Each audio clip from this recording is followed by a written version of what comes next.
মোহনের বাঁশির এই সুর, এই সঙ্গীত কার না পছন্দ হয়, সবারই খুব ভালো লাগে। এবার এই সুর আসে কোথা থেকে? কেউ বলবেন কৃষ্ণের হৃদয় থেকে। সত্য কথা, এই সুর হৃদয় থেকে নির্গত হয় এবং প্রকট হয় এই বাঁশি থেকে। এই বাঁশিটাকে দেখুন, এই ছিদ্রগুলি দেখুন, প্রত্যেকটা সুর থেকে নিজস্ব একটা স্বর নির্গত হয়। এবার যে ব্যক্তি এই সমস্ত সুর এবং স্বর বুঝতে পারেন, এতে নিপুণ, তিনি এই বাঁশির দ্বারা যে সুর নির্গত করবেন তা তো মধুর অবশ্যই হবে। এবার জীবনের সাথেও কিছুটা এরকমই ঘটে। জীবনের কিছু নীতি থাকে, অর্থ, কুটুম্ব এবং আধ্যাত্মিক। যদি জীবনের প্রত্যেকটা মুহূর্ত সুখময় হয় এরকম আপনি চান, তাহলে এই তিনটি নীতিতে আপনাকে নিপুণ হতে হবে। কোনো একটি বিশেষ নীতির প্রতি যদি আপনি বেশি ঝুঁকে পড়েন, তাহলে বাকি দুই নীতি থেকে যা সুখ লাভ করা সম্ভব তা পারবেন না। ধন অর্জন করতে হবে পরিবারের জন্য, পরিবারের সুখ মনের শান্তির জন্য, মনে শান্তির প্রয়োজন মনের শুদ্ধতার জন্য। যখন এই মন শুদ্ধ হবে, জীবন শুদ্ধ হবে, পবিত্র হবে, সুন্দর হবে এবং ভালোবেসে বলবে, রাধা রাধা। আমি রথে যাত্রা করি, তাতে বারবার পথে থামি আর দেখি যে আমি অনুচিত দিকে যাচ্ছি না তো, আমি উচিত পথেই যাচ্ছি তো। কারণটা কি? কারণ হলো যাতে আমি পথভ্রষ্ট না হয়ে যাই। জীবনযাত্রাতেও এটাই প্রয়োজন। জীবনযাত্রায় ভোগবিলাসের পথে হারিয়ে যাওয়া খুব সহজ। বারবার থেমে আপনাকে দেখতে হবে, নিজেকে কিছু প্রশ্ন করতে হবে। আমি কি আজ সেই কর্মই করছি যেটা আমি করতে চেয়েছিলাম? আমি কি আজ সেই জীবন যাপন করছি যেমন আমি যাপন করতে চেয়েছিলাম? যদি এই প্রশ্নগুলোর উত্তর হ্যাঁ হয়, তাহলে এগোতে থাকুন, নয়তো থেমে যান এবং বিচরণ করুন।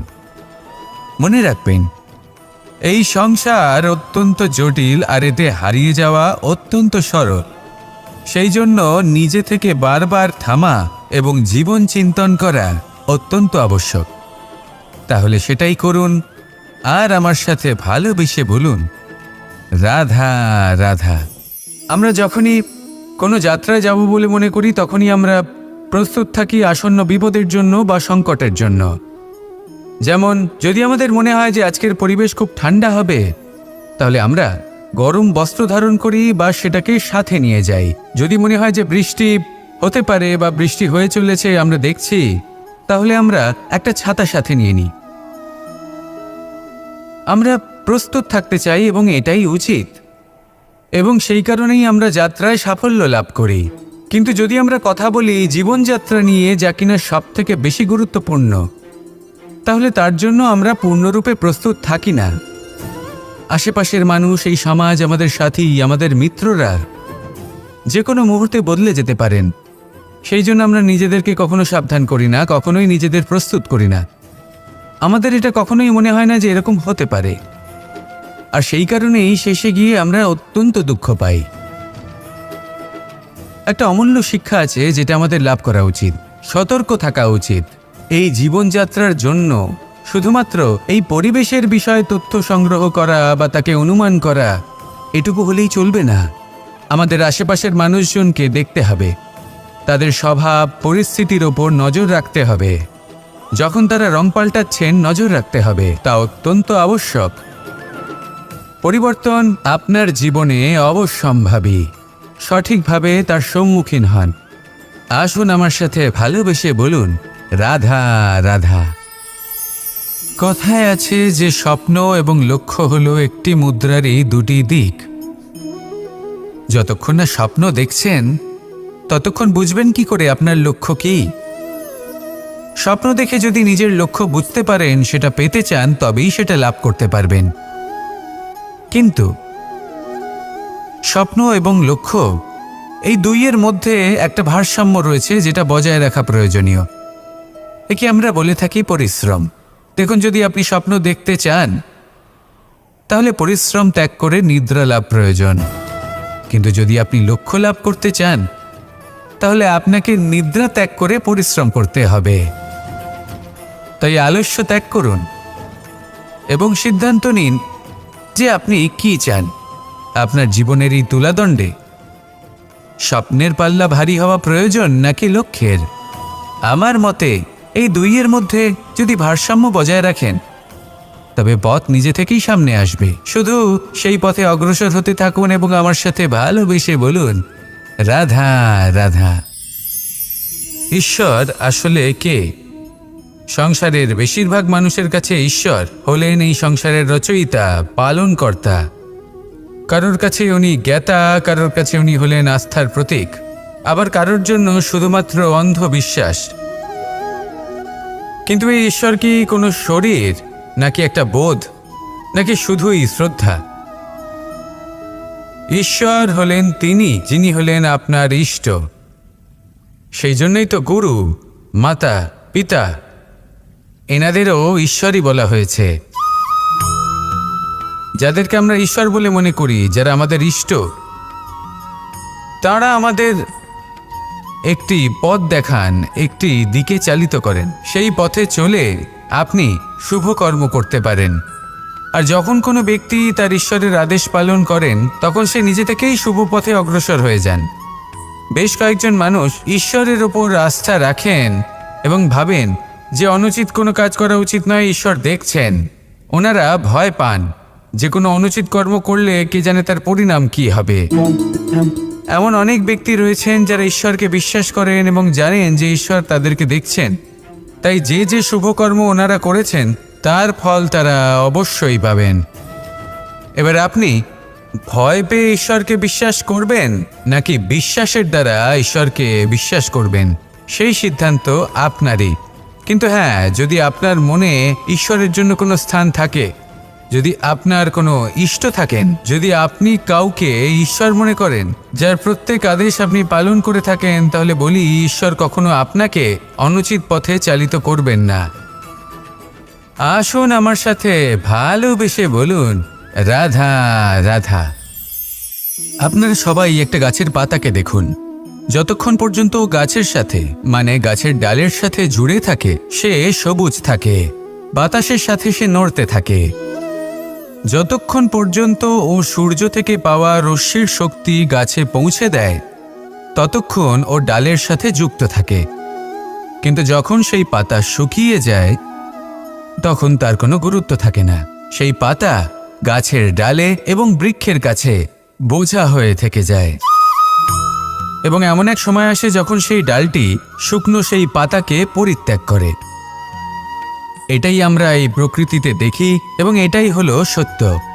আর এটাই আমাদের জীবনে খুব বড় একটা শিক্ষা।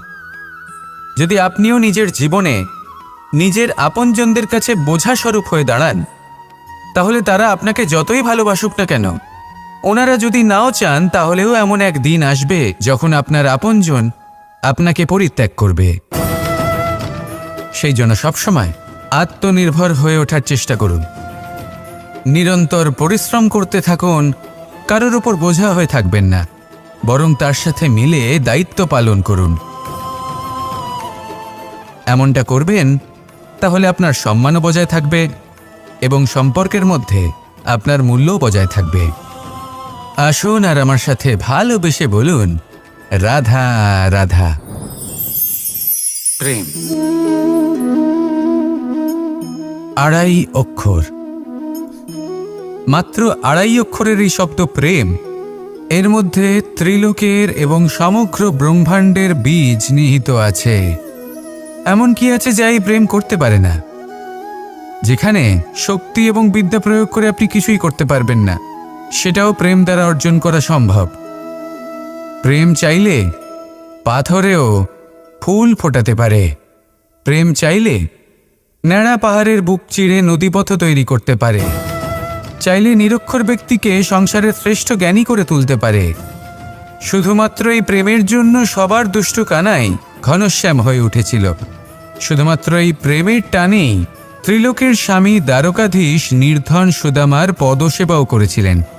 এই প্রেম হলো সংসারের সবথেকে বড় শক্তি। এই সংসারের আধার হলো প্রেম। এমন কিচ্ছু নেই যা এই প্রেমের পক্ষে সম্ভব নয়।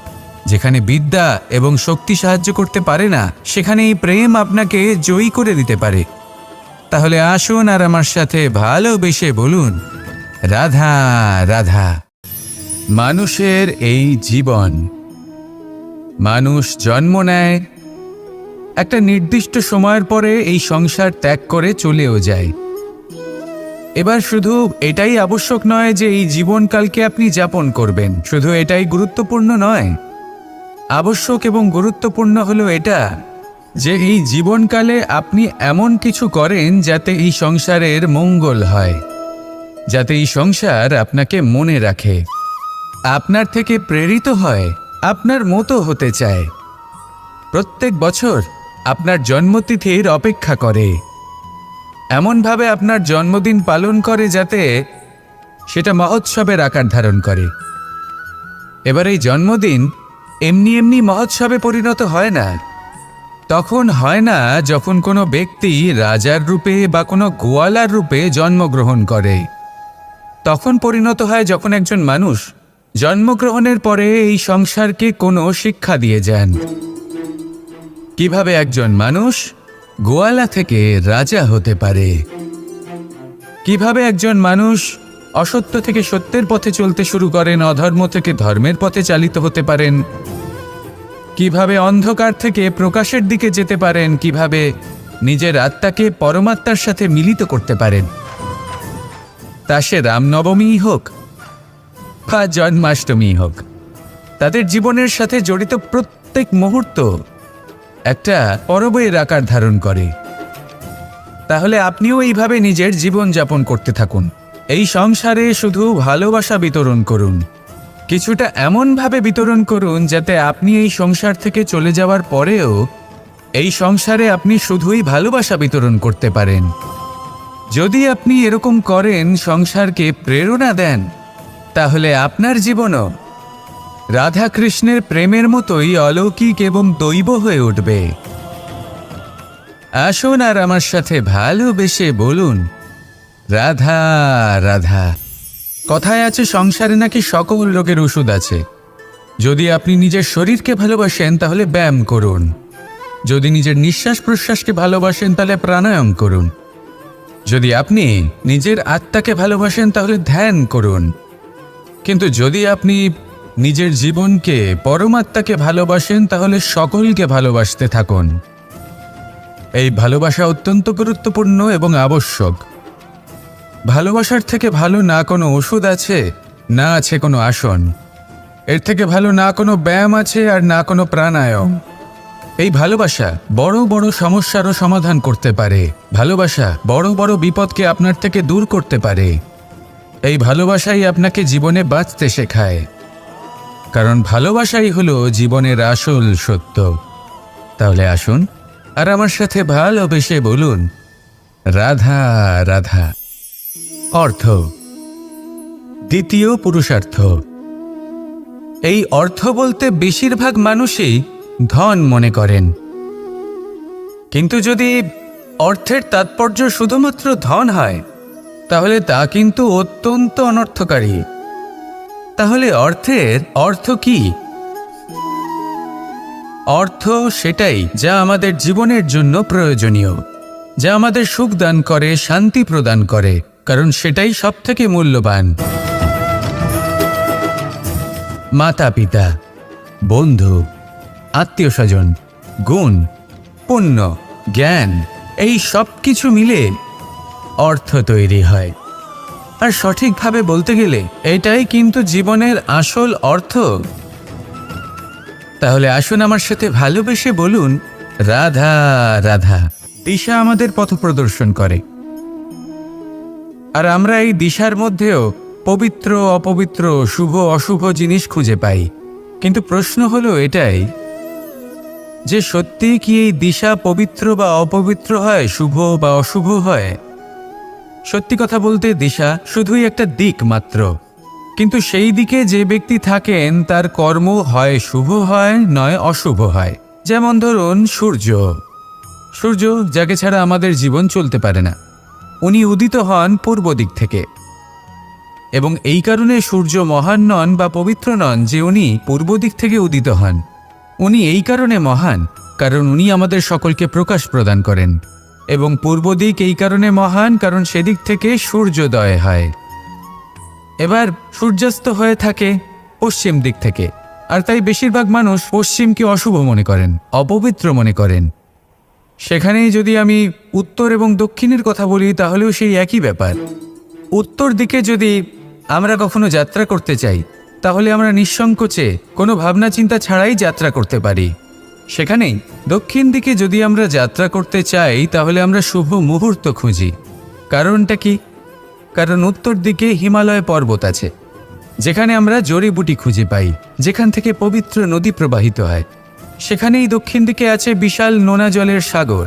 এমন একটা স্থানও আছে যেখানে লঙ্কাপতি রাবণ থাকতেন। আর হয়তো এই সকল কর্মের কারণেই আমাদের দৃষ্টিভঙ্গি এমন হয়ে গেছে। তাই আপনার কর্ম সবসময় যথাসম্ভব শ্রেষ্ঠ রাখুন, কারণ আপনার কর্ম শুধু আপনার জন্যই নয়। আপনি যেখানে আছেন, আপনার কুল, আপনার স্থান, আপনার দিশা, এই সব কিছুর ওপর তার প্রভাব পড়বে। তাই সবসময় শুভ কর্ম করুন এবং আমার সাথে ভালোবেসে বলুন, রাধা রাধা। কখনো কোনো বৃক্ষকে দেখেছেন? এই ধরিত্রী থেকে ততটুকুই জল নেয় যতটুকু তার প্রয়োজন। কোনো প্রাণীকে দেখুন, এই প্রকৃতি থেকে ততটুকুই খাবার গ্রহণ করবে যতটুকু তার খিদে রয়েছে। খিদে মিটে গেলে আর খাবে না। এবার মনুষ্যকে দেখুন, সে নিজের জীবনে যা কিছু পেয়েছে, বস্তু, ধন, খাবার, শক্তি, প্রয়োজনের থেকে অনেক বেশি লাভ করার চেষ্টা করে থাকে। প্রয়োজনের থেকে বেশি যদি পেয়েও যায় তাহলেও তার কম মনে হয়। এবার এরকম ঠিক কেন হয়? এর পেছনের কারণ কি? কারণ হলো লোভ। লোভের আগুন কিছু এমন হয়, যদি মানুষের মনে একবার প্রজ্বলিত হয় তাহলে শুধু বাড়তেই থাকে। ততক্ষণ বাড়বে যতক্ষণ না আপনি নিজে তাকে বাধা দিচ্ছেন। তবে এই লোভের আগুন নিয়ন্ত্রণ করা সম্ভব। পরিমিতিবোধ, পরিমিতিবোধের চিন্তা। আপনাকে শুধু নিজেকে একটা সরল প্রশ্ন করতে হবে। যখনই মনের মধ্যে কোনো বস্তুর প্রতি, শক্তির প্রতি, ধনের প্রতি, ভোজনের প্রতি লোভ বেড়ে যায়, নিজেকে প্রশ্ন করুন, এটা কি আমার কাছে ততটাই প্রয়োজনীয় যতটা একটা বৃক্ষের কাছে জল, যতটা একটা প্রাণীর কাছে ভোজন? এটা কি ততটাই প্রয়োজনীয়? যদি উত্তর না হয় তাহলে নিজেকে সেখানেই বাধা দিন। সেই ভাবনা সেখানেই ত্যাগ করুন, কারণ সেটাই হলো লোভ। ঠিক এইভাবেই প্রয়োজনীয়তার চিন্তা করে আস্তে আস্তে এই মন নির্লোভ হয়ে উঠবে। আর এই মন প্রসন্ন হয়ে বলবে, রাধা রাধা। এ হলো গোলাপ ফুল। একে আমরা সকলেই চিনি। সমগ্র সংসার ভালোবাসে এই পুষ্পকে। এই ফুল দেখতেও সুন্দর।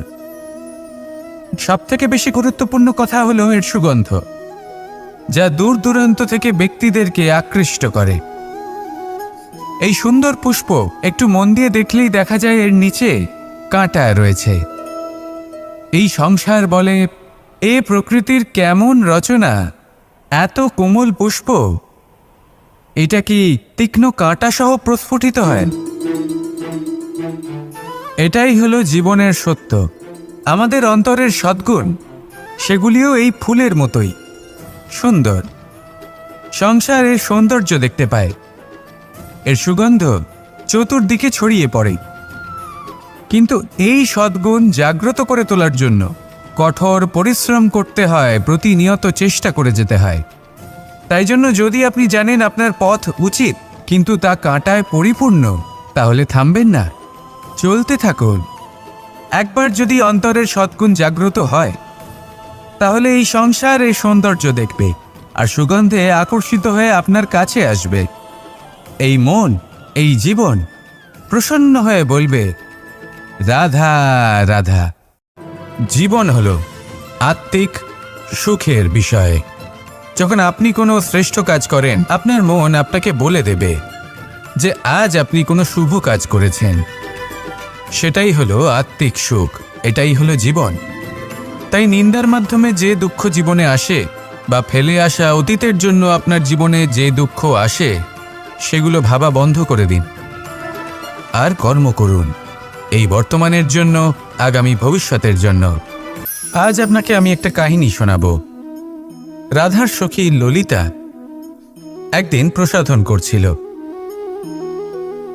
ও দর্পণে নিজেকে দেখল, আর তখন ওর প্রসাধন ওর ভালো লাগলো না। ও বারংবার নিজের প্রসাধন বদলাতে থাকলো আর দর্পণের দিকে তাকালো। কখনো ফুল বদলালো, কখনো বস্ত্র বদলালো, কখনো আভূষণ বদলালো, কিন্তু কিছুতেই নিজের প্রসাধন ওর ভালো লাগলো না। ওর মনে হতে লাগলো যেন ওর রূপ ওকে ত্যাগ করেছে। ও এই কথা রাধাকে বলল। রাধা ওই দর্পণের দিকে তাকালো, একটা বস্ত্র নিল আর সেই দর্পণকে স্বচ্ছ করে তুলল। তারপর ললিতা ওই দর্পণের দিকে তাকালো আর ও নিজের উদ্ভাসিত রূপ দেখতে পেল, নিজের সৌন্দর্য দেখতে পেল। তাৎপর্য মালিন্য দর্পণে ছিল, তার রূপে নয়। ঠিক সেইভাবেই এই দর্পণের মতোই হলো আমাদের মন। যদি এতে মালিন্য থাকে তাহলে এই সংসারের সব কিছুই মলিন বলে মনে হবে। আপনি যদি এই সংসারের সৌন্দর্য দেখতে চান, এই সংসারের শুভ কি সেটা জানতে চান, তাহলে নিজের মনকে স্বচ্ছ করে তুলুন। আসুন আমার সাথে ভালোবেসে বলুন, রাধা রাধা। এটা কোনো এক সময়ের ঘটনা। মাটির নিচে ছিল জল, আর মাটির ওপর ছিল একটা বৃক্ষ, আর সেই বৃক্ষে ছিল একটা পাতা যা আকাশকে স্পর্শ করত। যখনই কোনো ব্যক্তি আসতেন, সেই পাতাকে দেখে তার প্রশংসা করতেন। তাই বলে, আকাশে সোনার মেঘ কত ছবি আঁকে, আপনার নাম কবু লিখে নাহি রাখে। অর্থাৎ প্রতিনিধি ওই বৃক্ষের পাতাকেই মনে করা হতো, সব প্রশংসা ওই পাতাকেই করা হতো। যেখানে চোখের আড়ালে থাকা সেই জল মাটির নিচে থেকে নিঃস্বার্থভাবে নিজের কাজ করে যেত, সেই বৃক্ষকে শক্তি প্রদান করত। কয়েকদিন পরে সেই পাতার অহংকার হতে শুরু করল। সে ভাবতে শুরু করলো যে আমিই হলাম এই জলের অস্তিত্ব, আমি আছি, সেই কারণেই এই জলের কথা স্মরণ করা হয়। আর কিছুদিন পরে সেই বৃক্ষ সেই জল শোষণ করা বন্ধ করে দিল, এবং সর্বপ্রথম মৃত্যু হলো সেই পাতার। সেই পাতা যা আকাশকে স্পর্শ করছিল তা ঝরে মাটিতে পড়ে গেল, আর প্রত্যেক ব্যক্তি তার ওপর দিয়ে হেঁটে চলে যেত, তাকে দেখে আর কেউ প্রশংসা করত না। সেই জন্য জীবনে কখনো অহংকার করবেন না, বিশেষ করে তাদের কখনো অহংকার প্রদর্শন করবেন না যাদের কারণে আপনি সাফল্য লাভ করেছেন, যারা আপনার জীবনের আধার। চিরকাল তাদের প্রতি কৃতজ্ঞ থাকুন, তাদের সাথে সম্পর্ক বজায় রাখুন, তাদের সাহায্য করুন, আর আমার সাথে ভালোবেসে বলুন, রাধা রাধা। আপনি কখনো কখনো নিশ্চয়ই কোনো ব্যক্তিকে এটা বলতে শুনেছেন, বা আপনি নিজে বলেছেন বা ভেবে দেখেছেন যে আমি আমার নিজের জীবনে যেটা করতে চেয়েছিলাম সেটা করতে পারলাম না, যে লক্ষ্য অর্জন করতে চেয়েছিলাম সেটা অত্যন্ত কঠিন ছিল, আমি এগোতে পারলাম না, আদি ইত্যাদি। আমরা সবাই কখনো না কখনো ভাবি যে লক্ষ্য আমরা নির্ধারণ করেছি সেটা আমাদের পক্ষে অত্যন্ত কঠিন, প্রায় অসম্ভব। আমাকে বলুন, যে প্রত্যেকটা বস্তু বা সাফল্য যা কিছু আপনি কামনা করেছেন, কোনোটাই কি সরল ছিল? নির্বাচনের সময় সেটা সরল ছিল না, সেই জন্যই আপনি সেই লক্ষ্যটা নির্বাচন করেছেন। কারণ সংসারের যে কোনো বস্তু বা কোনো সাফল্য যদি খুব সহজে পাওয়া যায় বা কম চেষ্টা করেই লাভ করা যায়, সেটা আমাদের ততটা সন্তুষ্ট করে না। সেই জন্য আমরা জেনে বুঝেই কঠিন লক্ষ্য নির্বাচন করি, কারণ সেই লক্ষ্য আমাদের প্রতিস্পর্ধা এবং সংঘর্ষের সম্মুখীন করে, যার সম্মুখীন হয় অগ্রসর হওয়ার পরে আমরা আরও বেশি শ্রেষ্ঠ হয়ে উঠি। সেই জন্য কিছু অসম্ভব কিনা সেই বিষয়ে চিন্তা করবেন না, শুধু অগ্রসর হতে থাকুন, নিজের কর্ম করুন, সেই লক্ষ্যকে প্রাপ্ত করুন আর আমার সাথে ভালোবেসে বলুন, রাধা রাধা। প্রত্যেকটি মানুষ জীবনে কখনো না কখনো এই কথাটা নিশ্চয়ই শুনেছেন যে ভাগ্যের থেকে বেশি আর সময়ের পূর্বে কিছুই পাওয়া যায় না। আর এটা সত্যিও বটে, কিন্তু এর থেকেও বড় একটা সত্যি আছে, আর সেটা হলো যে আপনি নিজেই নিজের ভাগ্য রচনা করতে পারেন নিজের কর্মের দ্বারা।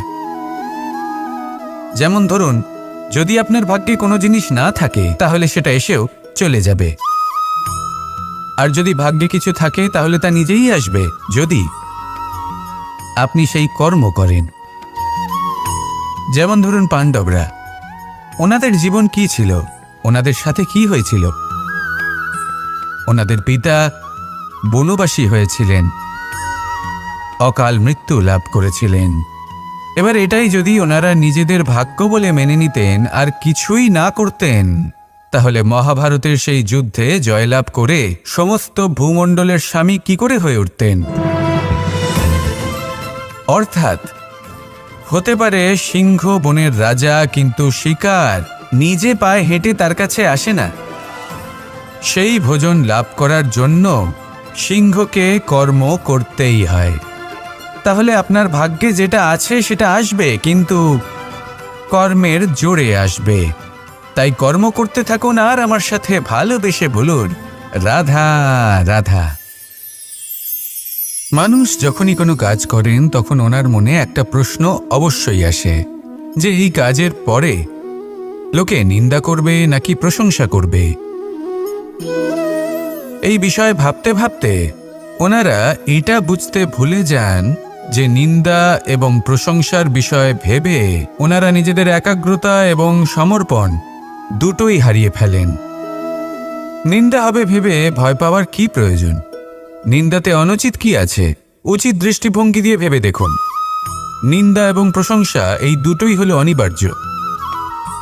নিন্দা যখনই হয় তখন যে যাই বলুক না কেন, আপনি একটা সুযোগ লাভ করেন, একটা সুযোগ নিজের ভুল বুঝতে পারার, সেটা শুধরে নিতে পারেন, নিজের পথ বদলে নিতে পারেন আর সাফল্যের পথে অগ্রসর হতে পারেন। একটা শিক্ষা পাওয়া যায় এই নিন্দা দ্বারা। আর যখন প্রশংসা লাভ হয় তখন আমাদের মন আনন্দে ভরে ওঠে। এই দুটোই অত্যন্ত প্রয়োজনীয়। সেই জন্য নিন্দা এবং প্রশংসার এই খেলায় জীবনের অঙ্কটা বদলে ফেলবেন না, সেটা অনুচিত হবে।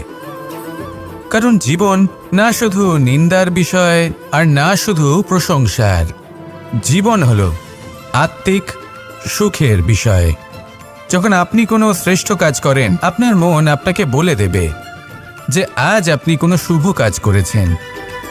সেটাই হলো আত্মিক সুখ, এটাই হলো জীবন। তাই নিন্দার মাধ্যমে যে দুঃখ জীবনে আসে বা ফেলে আসা অতীতের জন্য আপনার জীবনে যে দুঃখ আসে, সেগুলো ভাবা বন্ধ করে দিন আর কর্ম করুন এই বর্তমানের জন্য, আগামী ভবিষ্যতের জন্য।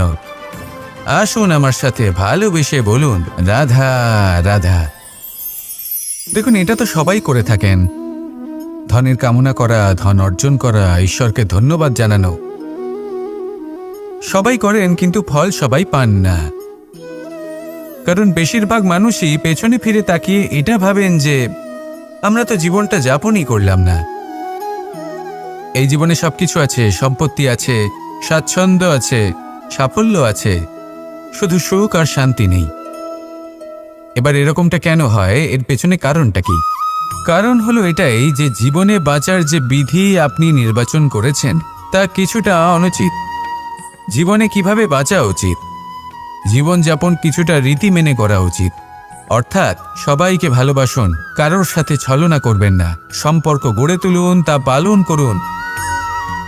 যদি ধন অর্জন করতে চান তাহলে নীতি মেনে করুন, ভেবেচিন্তে পরিকল্পনা করে। আবার বলবো, কারোর সাথে কোনো ছলনা নয়, কোনো অনুচিত কর্ম করবেন না ধন অর্জন করার জন্য। আর যদি ঈশ্বরকে ধন্যবাদ জানাতে চান তাহলে প্রীতি দ্বারা করুন। আর যে ব্যক্তি রীতি, নীতি আর প্রীতি এই তিনটি ভাব বুঝে উঠতে পারে এবং তা আত্মসাৎ করে নিতে পারে, তার অতীত, ভবিষ্যৎ এবং বর্তমানকাল সব কিছু সংযত হয়। আপনি কিভাবে জীবনযাপন করতে চান, কিভাবে ধন অর্জন করতে চান, ঈশ্বরকে ধন্যবাদ জানাতে চান, নির্বাচন আপনার। আসুন আমার সাথে ভালোবেসে বলুন, রাধা রাধা।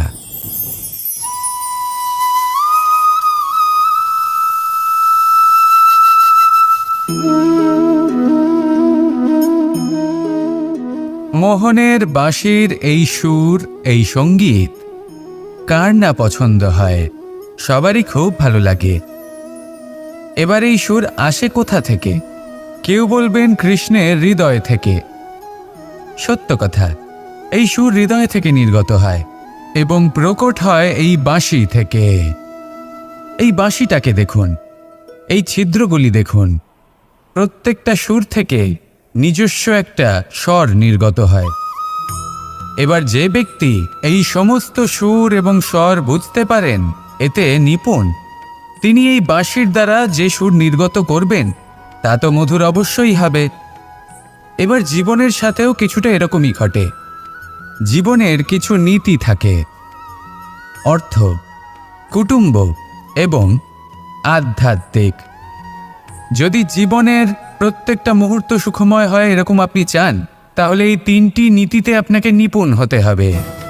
কোনো একটি বিশেষ নীতির প্রতি যদি আপনি বেশি ঝুঁকে পড়েন, তাহলে বাকি দুই নীতি থেকে যা সুখ লাভ করা সম্ভব তা পারবেন না।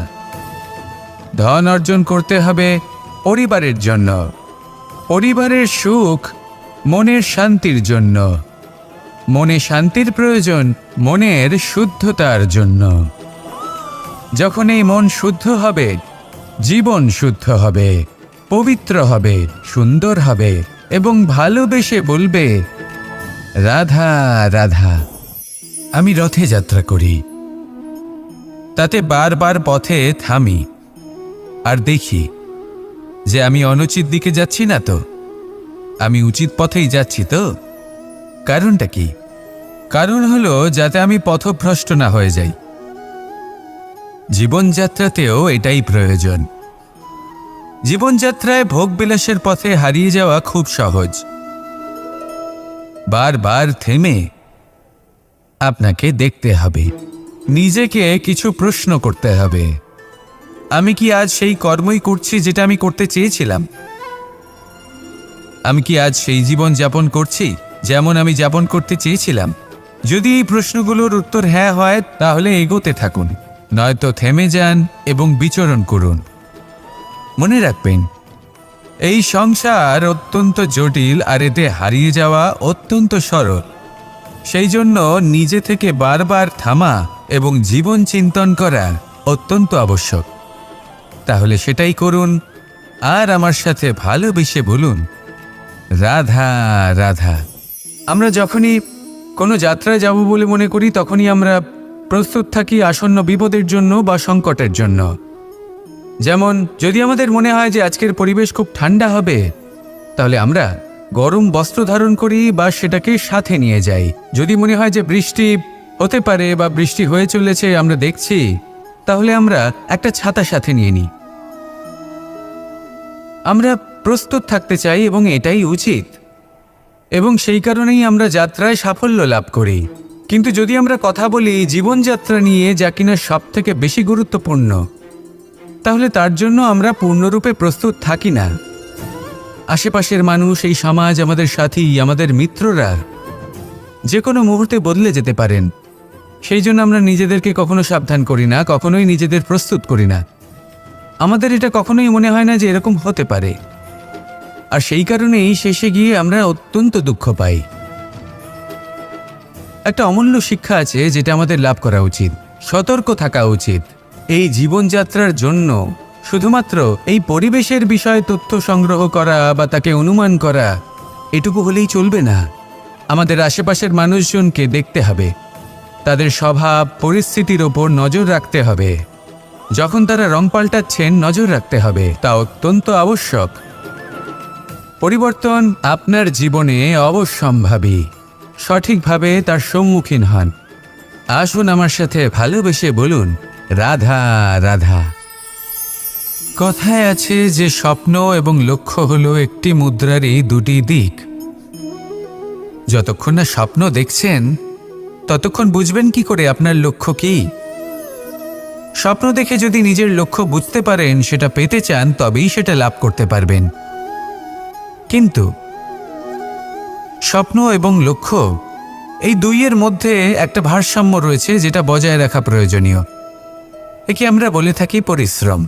দেখুন, যদি আপনি স্বপ্ন দেখতে চান তাহলে পরিশ্রম ত্যাগ করে নিদ্রা লাভ প্রয়োজন। কিন্তু যদি আপনি লক্ষ্য লাভ করতে চান তাহলে আপনাকে নিদ্রা ত্যাগ করে পরিশ্রম করতে হবে। তাই আলস্য ত্যাগ করুন এবং সিদ্ধান্ত নিন যে আপনি কি চান। আপনার জীবনের এই তুলাদণ্ডে স্বপ্নের পাল্লা ভারী হওয়া প্রয়োজন নাকি লক্ষ্যের?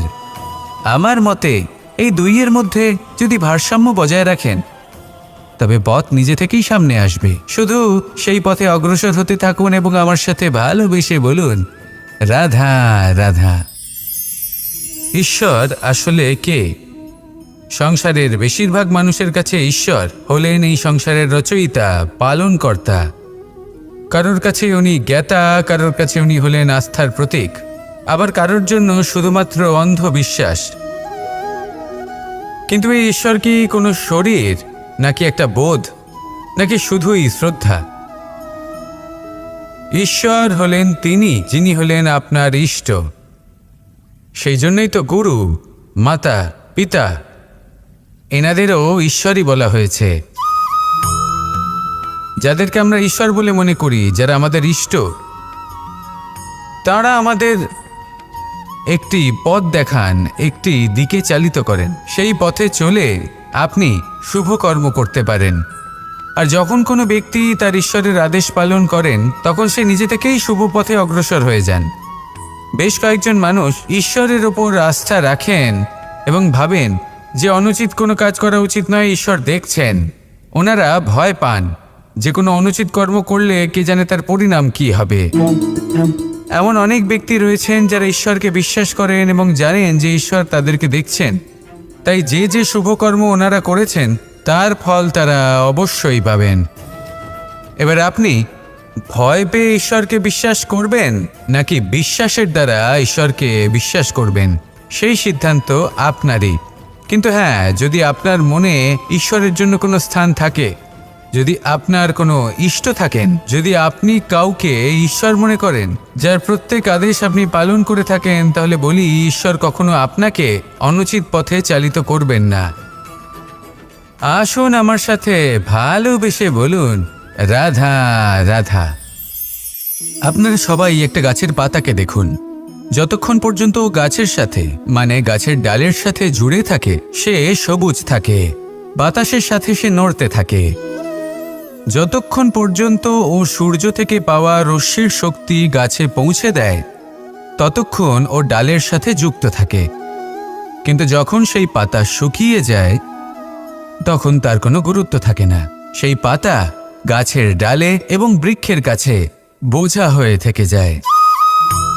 এবং এমন এক সময় আসে যখন সেই ডালটি শুকনো সেই পাতাকে পরিত্যাগ করে। এটাই আমরা এই প্রকৃতিতে দেখি এবং এটাই হলো সত্য। আর এটাই আমাদের জীবনে খুব বড় একটা শিক্ষা। যদি আপনিও নিজের জীবনে নিজের আপনজনদের কাছে বোঝা স্বরূপ হয়ে দাঁড়ান, তাহলে তারা আপনাকে যতই ভালোবাসুক না কেন, ওনারা যদি নাও চান, তাহলেও এমন এক দিন আসবে যখন আপনার আপনজন আপনাকে পরিত্যাগ করবে। সেই জন্য সবসময় আত্মনির্ভর হয়ে ওঠার চেষ্টা করুন। নিরন্তর পরিশ্রম করতে থাকুন, কারোর উপর বোঝা হয়ে থাকবেন না, বরং তার সাথে মিলে দায়িত্ব পালন করুন। এমনটা করবেন তাহলে আপনার সম্মানও বজায় থাকবে এবং সম্পর্কের মধ্যে আপনার মূল্যও বজায় থাকবে। আসুন আর আমার সাথে ভালোবেসে বলুন, রাধা রাধা।